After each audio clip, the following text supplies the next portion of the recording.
In 1993, Emily Rose vanished without a trace. Asterisk, asterisk, 3 decades later. A ring engraved with EM 1992 is discovered by a volunteer at a thrift store in a quiet small town. The item resurfaces in a box of donations. What seemed to be just a forgotten keepsake turns into the key to solving one of the community's biggest mysteries and exposing a secret someone kept hidden for an entire lifetime. The donation box, Larchwood. South Carolina had always moved at a slow pace. It was the kind of town where neighbors still waved from their porches. Kids played on the streets unsupervised, and stories from the past echoed through church halls on Sundays. A place where nothing ever happened, until something did. It was a regular Tuesday when 67-year-old Margaret Lane arrived early at the Open Hearts Church thrift store. She'd been a volunteer there for nearly 10 years, ever since retiring from the town library. She loved organizing clothes, old books, especially the forgotten items that sometimes seemed to carry pieces of other lives. That morning, a new drop-off of donations had been left quietly by the shop's door to battered cardboard boxes. The tape already peeling. No note, no name. Just a handwritten message in blue ink. Final cleaning house, no, 42. Margaret dragged the boxers inside with some effort and opened the first one. Among winter clothes, stained cookbooks, and a cracked pitcher. She almost threw out the small, burgundy velvet box at the bottom, but something about the way it felt in her hand, a chill, made her stop. Inside was a simple, aged silver ring with a small blue stone and something engraved inside. Margaret pulled out her reading magnifier, used from deciphering old donor book inscriptions. The engraving was delicate. EM-1992. She froze. EM? It made her heart stop. It can't be, she whispered, clutching her chest. Those initials pulled her back to the summer of 1993. Emily Marie Rose, the young woman who vanished from town without a trace. She was 22, worked at the corner grocery store, and was known for being kind, reserved, almost shy. Margaret remembered helping her at the library a few times. Its big eyes, a dreamy expression, always carrying a notebook under her arm. Emily's disappearance shook Larchwood. Not because crime was common, but precisely because it wasn't. The whole town lost its sense of balance for a while. There were searches, news reports, even a helicopter flown in from a nearby city. But weeks later, silence. Her family moved away. The leads vanished. Her name became a whisper shared only by the oldest neighbors. Margaret knew she had to tell. Someone, but who would believe that, after 30 years, a simple ring could reopen a long cold case? She called the local police station. The young officer answered, probably not even born when Emily vanished. He listened politely and promised to look into it. But Margaret knew the sound of indifference well. That night, she couldn't sleep. The ring sat on her dining table, under the dim glow of a lamp. It felt like it was staring at her. She decided to visit house number 42, the address written on the box. She needed to know who had donated that box. Maybe someone there knew where the ring came from. Maybe. Anything number 42 was on a narrow, tree-lined street just 5 blocks from the old Rose family home. The house was old, with peeling wood, shuttered windows, and a sagging fence. A for sale sign hung on the door, faded by time. Curious? An uneasy Margaret walked to the neighboring house. An elderly woman answered the door, and upon hearing Margaret's question, responded almost immediately. That house belonged to Gerald, she said with a frown. Lived alone, died about 2 months ago. His nephew, I think, had the place cleared out. Hardly anything was left inside. A chill ran down Margaret's spine. Gerald? She didn't recall a Gerald in town, but something felt off. Did you know Emily Rose? She asked, barely able to breathe. The woman hesitated. I don't know, ... maybe. But if he did, he never told anyone. That night, Margaret wrote everything down. In detail. The ring, the initials, the memories, it stirred. She filed it all in a folder with notes and newspaper clippings she had kept since Emily's disappearance, because even if no one believed her, something inside told her the truth was still there, hidden but about to be found.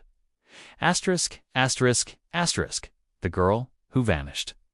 Asterisk, asterisk, Emily Marie Rose was 22 years old when she disappeared. And in a small town like Larchwood, where people still remembered the baker's grandmother's name, it was impossible to simply vanish without a trace. And yet, that's exactly what happened. Born and raised in Larchwood, Emily was the only child of Ruth and Jonathan Rose, a quiet and religious couple who lived in a modest house on Maple Street, with lace curtains and pots of violets on the windowsills. Ruth was an elementary school teacher. Jonathan, a retired military man, worked at the town's general store. They were discreet, polite, and incredibly strict with their daughter. Emily grew up surrounded by books and silence. She was sweet, but introspective, not one for many friendships, nor for confessions. She was the kind of person who preferred writing to speaking. She was always carrying a blue notebook, a gift from her mother, who used to say, "Write what you can't say out loud, sweetheart." She worked at the local market dailies, just 3 blocks from home, left at 8 a.m., returned by 6 p.m., and often stopped at the library to return poetry books or check out detective novels. Most people in town barely noticed her, but for those who paid attention, there was always something delicately fractured in her eyes. Emily's closest friend, if she could be called that, was a girl named Lena McCarthy.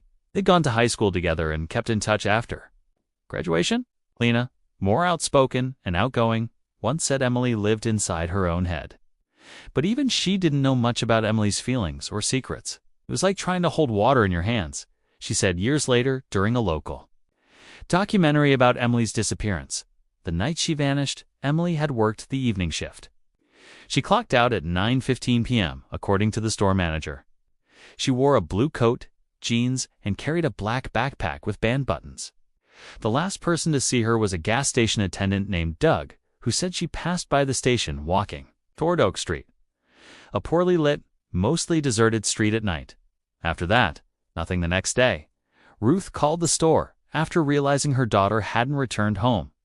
Once she found out Emily had left as usual, she went straight to the police station. The search began quickly, but resources were limited. Volunteers gathered. Search dogs were brought in from a nearby city.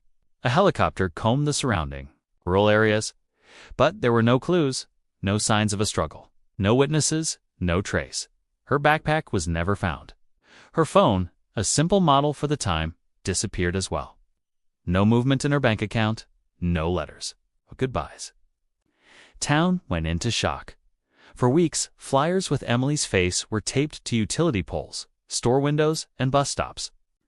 Candlelight vigils were held outside the church. Her name was whispered like a ghost. Some neighbors began to spread theories: abduction, runaway, human trafficking. Others speculated she had been depressed and jumped into the river, though. No body was ever found, but something darker lingered. Something few dared say aloud. Rumors began to surface that Emily had a secret, something that was eating her from the inside. Under pressure from reporters, Lena tearfully admitted that Emily had seemed different in the weeks leading up to her disappearance. She looked scared, like someone was watching her or following her. But none of it was properly investigated. After 3 months, the case was closed. Her parents, devastated, moved to Alabama. The Maple Street house sat vacant for a while before being sold to a new family, one that knew little of what had happened there. Over the years, Emily's name faded from memory. On the anniversaries of her disappearance, a local paper might print a short note: Emily Marie Rose, missing since July 1993. Case remains unsolved. Margaret Lane, watching from a distance, kept clippings of those stories, a tea she never believed. Emily had run away. Something deep down told her the young woman had been silenced. And now, upon seeing the ring engraved EM-1992, the past came back with full force, begging to be heard. The detail nobody seemed to recall was that Emily had been seen months before her disappearance, wearing a ring just like it. Margaret remembered because one day Emily had dropped her notebook at the library. And when Margaret helped her pick it up, she saw the ring on her finger. It was silver, with a small blue stone. At the time, it seemed like nothing, just a simple accessory. But now, it might be the key to everything. And unknowingly, Margaret was about to unearth the town's darkest secret. Asterisk, Asterisk.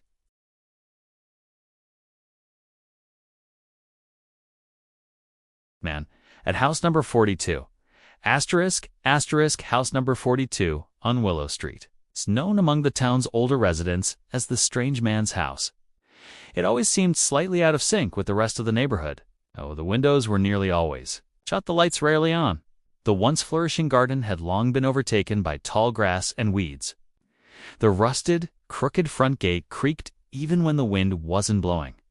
The truth was, hardly anyone knew who Gerald Whitmore really was.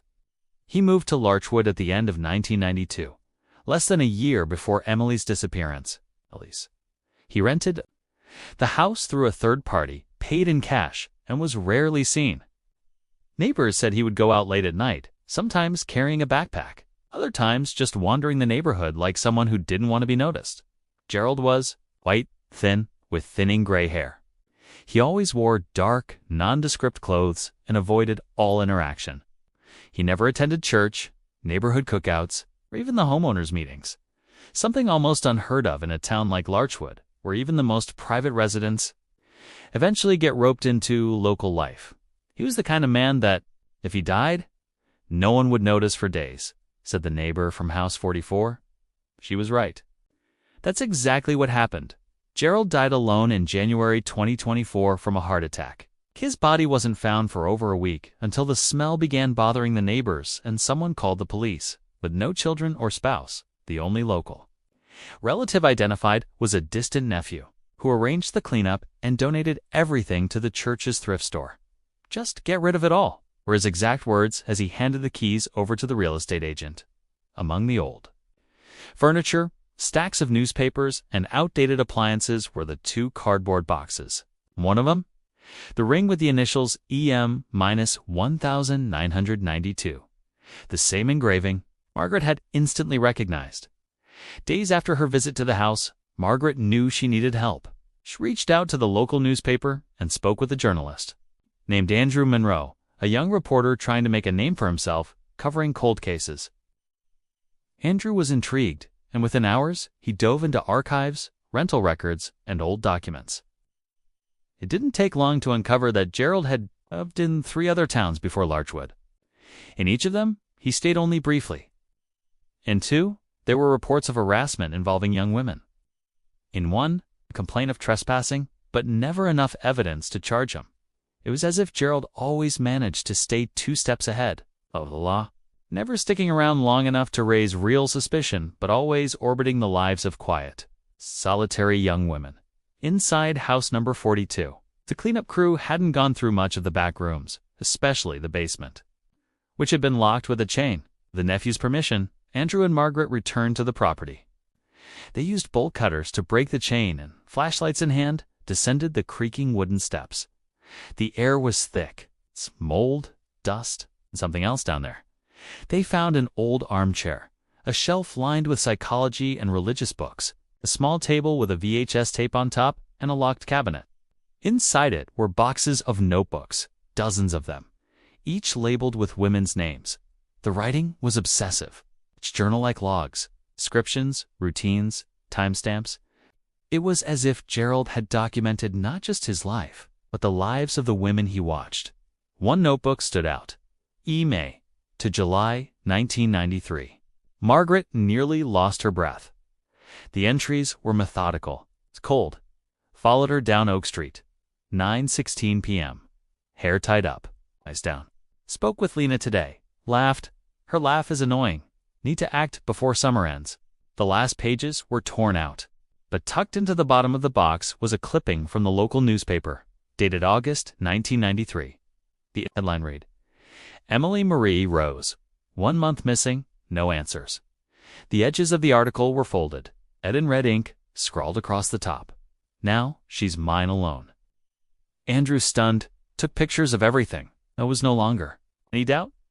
Gerald had some connection to Emily's disappearance. But the most disturbing discovery was still ahead, in one dark corner of the basement. Margaret spotted a metal box partially buried beneath stacked cement bags. With effort, she pulled it free. Inside, wrapped in tattered cloth, were several objects. Star-shaped pendant necklace, which Lena would later confirm belonged to Emily. A blue notebook with a stained cover and a VHS tape, labeled only with the letter E. The notebook was unmistakable. Emily's? The same one she always carried into the library. The handwriting was delicate, frantic. And what it revealed was a story no one had ever expected to hear. Emily's notebook, the notebook, was old. Yellowed at the edges with moisture. Stains and small tears at the corners. The blue cover had almost lost its color. The name on the back cover, written in black pen, was still there. Emily Marie Rose, February 1993. Margaret held it with trembling hands. It was as if she were touching the past directly, as if Emily had reached out through time and left there among the pages. Everything she had never been able to say aloud. Andrew suggested taking the material to the police station, but Margaret insisted on reading the content first. Her story needs to be heard. First by someone who won't let her be forgotten, she said, tears in her eyes. Upon opening the notebook, the first page had no words, just a hand-drawn illustration, a circle, with small lines around it like a trap. In the center, a female figure surrounded by eyes. A symbol of what Emily was experiencing without anyone knowing. The following pages were marked by delicate, firm handwriting, but full of scratches that revealed tremors, hesitation, fear. March 27, 1993 today, he followed me to the library. Thought I was imagining things, but when I left, he was across the street, pretending to read the newspaper. He doesn't know that I notice, but I do. I feel it. April 10th, he left a note on the market counter. It was inside an envelope with no sender. It said only, "You're beautiful when you're distracted." I didn't tell anyone. They would laugh. Or worse. They'd say it was all in my head. May 22nd, I haven't slept well for days. Every night, I hear footsteps outside the window. Once I thought I saw a silhouette in the yard. I didn't tell my parents. They already think I'm weird. I don't want to give them another reason to lock me up at home, but I'm scared. A fear that sticks to the body, you know. That doesn't go away even with a hot shower. With each new diary entry, Emily let slip more fragments of a story that no one had the courage to look at. And the more Margaret read, the harder it became to breathe. June 3, today. He spoke to me. He waited for me to leave the market and followed me to the alley behind the laundromat. He offered me a gift. The ring, said I should accept it. That it was. That now I was too.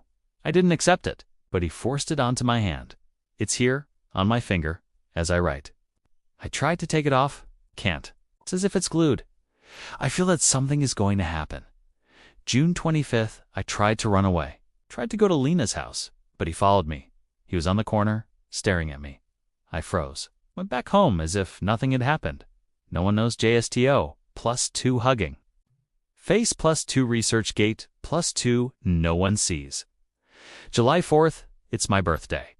22 years old, ResearchGate +1 LUME +1 got a simple cake from my mom, a dry hug from my dad, but everything feels so distant today. He didn't show up, but I know he's nearby. I feel when he watches me. I sometimes smell his perfume, even when I'm alone, down am. I'm going crazy. July 10, this will be my last entry. If someone reads this, please, believe me, my name is Emily Marie Rose. If I disappear, it wasn't my choice. He said he loves me. Love isn't this. Love doesn't imprison. Love doesn't suffocate. If I vanish. Look for me at the house on Willow Street. Number 42. I think he's going to take me there. Margaret couldn't hold back the tears. It was as if Emily were there, beside her, asking for help one last time. Andrew, pale, held the notebook with sweaty hands. This changes everything, Margaret. This is her voice. It's the proof, he whispered, reverently. Loomed beside the notebook, the VHS tape, marked with the letter E, remained unopened. It was the last missing piece, and everyone knew it would bring answers, but also pain. They borrowed an old player from the town school and played the tape. The image was grainy, with muffled sound, as was common in the 90s. The camera shook at the beginning, as if being adjusted by impatient hands. Ha! And then Emily appeared. She was sitting on a wooden chair in a small, dimly lit room, wearing simple clothes, her hair loose over her shoulders. Her face was pale, her eyes full of terror. She didn't say anything, just looked at the camera as if pleading for help through the lens. A male low voice sounded off-screen. "Say, you love me? Say you're happy here." Emily took a deep breath. And then, in a faint voice, "Please, let me go." The image cut off. That was it. Short, cruel, devastating. The Garden of Memory, *****, the news spread through. Larchwood like a thunderclap on a silent night. Emily Marie Rose had been found, 30 years after her disappearance. The town finally knew the truth. There were no more suppositions, no remaining speculations. The girl with big eyes and a soft voice, who once walked the town's sidewalks with notebooks under her arm, was no longer missing. She had been erased by a man who lived among them, a ghost disguised as a harmless neighbor. A discreet figure in the streets of a town that preferred not to see what made it uncomfortable. The police department released the DNA results in a simple press conference without fanfare. There was no formal accusation to be made. Gerald Whitmore was dead. With him died the possibilities of trial, imprisonment, or sentencing. But the revelation of what he did, it still pulsed alive among the residents. In the following days, Larchwood underwent a peculiar kind of mourning. Mourning for the truth that arrived too late. Regional newspapers once again featured Emily's name. Not as a face among many missing person posters, but as someone who could finally be remembered as a person, not as an absence. The Clarion County Weekly dedicated 4 pages to the story. The cover story featured a montage, an old image of Emily with her blue notebook in hand, overlaid with the image of the ring that was her key to returning to the world of the living. The girl who returned from silence read the headline. Online comments multiplied. People who had lived in Larchwood and moved to other states. People who vaguely remembered the time of the disappearance. Others who hadn't even been born. And 1993 but now felt they knew Emily intimately. "It's like she was my sister," wrote a user from Texas. Sobrus Correos. "This story stirred something in me that I didn't know was there," commented another from Ohio. Gradually, the case gained attention, even outside South Carolina. A journalist from Atlanta released a podcast with 4 episodes narrating the chronology of events. An independent production company showed interest in adapting the story into a short film. But for Larchwood, the priority was more intimate. To honor Emily with dignity, the City Hall, pressured by public mobilization, created a special commission to build a permanent memorial. And it was Margaret Lane, the same thrift store volunteer. It's the woman who opened the cardboard box that Ordinary Morning Who was invited to lead the project. Margaret accepted. But with one condition: her name needs to be in large letters. And the space should be made to welcome. I don't want a cold monument. I want a garden where people can sit, remember, reflect, and feel that they are not alone. The chosen location was symbolic. The old central square where Emily used to wait for the school bus. The space had been partially abandoned but received renovations, new benches, and a path lined with violets, Emily's mother's favorite flowers, in the center of the garden. It's a simple yet moving sculpture. A wrought iron bench facing the sky with an open book sculpted in stone beside it. Engraved in relief on it, a passage from Emily's diary. "If I disappear, it wasn't my choice." Above, her full name in bronze letters. Below, her birth date. No death date. Because, in a way, Emily only died when she was found and was reborn when she was remembered. Lincoln County +10 Departamento. Justica +10 Legislature, DHOA +10. The inauguration ceremony took place on a clear morning. 3 months after the discovery of the body, it was the most attended event in the town's recent history. Hundreds of people gathered in silence, some with candles in hand, others with old photos or small notes. Lena, the old friend, brought a flower and a copy of the birthday note she had written for Emily in 1993 and never had the chance to deliver. Auditor-Controller, County of Riverside. "I thought she had just gone away, but she was taken from us. And the silence killed us a little too," she said. Her voice choked Andrew Monroe. The journalist took the stage and expressed his gratitude. He dedicated his work to Margaret and the silent courage of a generation that learned to ignore discomfort in the name of appearances.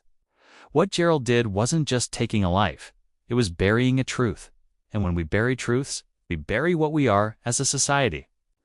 Margaret, in turn, spoke with firmness but tenderness. I didn't find Emily. She allowed herself to be found. She never gave up. She left signs and waited for someone who wanted to see. Sucedé de Dakota do Sul +3 Legislatura. D Iowa +3 Congress. .gov, Library of Congress +3, she paused, .socie, DAD. Hist OID, D Dakota, DSO. +2 Auditor Controller County of Riverside, +2 Legislator, D Iowa, +2. I was just eyes, but the voice was always hers. After the speeches, everyone was invited to write messages for Emily on small, biodegradable papers, which would be buried in the garden. A line formed, slow and respectful. Asterisk, asterisk, a line formed, slow and respectful. And for the first time in decades, Emily Rose was spoken of by name, aloud by people who had once only mentioned her in whispers. That night, a vigil illuminated the garden with soft candlelight. Even those who had once said, "That's all in the past," were there. 'Cause Larchwood finally understood. You can't move on from what you never faced. Emily Marie Sprose disappeared in 1993, and for 30 years, all that was said was, she vanished. But now, the truth is known. She was silenced, taken, buried in the backyard of a man, should never have been ignored. And even through all that pain, she endured. Through the signs she left, through the words she wrote, through the notebook she hid. Emily endured. And because of that, she was finally heard. Late, yes, but heard. This story is not just about a crime. It's about how every life matters. It's about how no one should be forgotten. It's about the power that even a small object can carry. A ring, a notebook, a videotape, and a truth, no matter how long it sleeps, always finds a way back into the light. If this story moved you, subscribe to the channel for more true stories with unforgettable endings. Turn on notifications. Here, every case is treated with the depth and respect it deserves. Share in the comments. Have you ever seen such an old injustice finally be made right? Share this story. Let the name Emily Marie Rose never fade into silence again.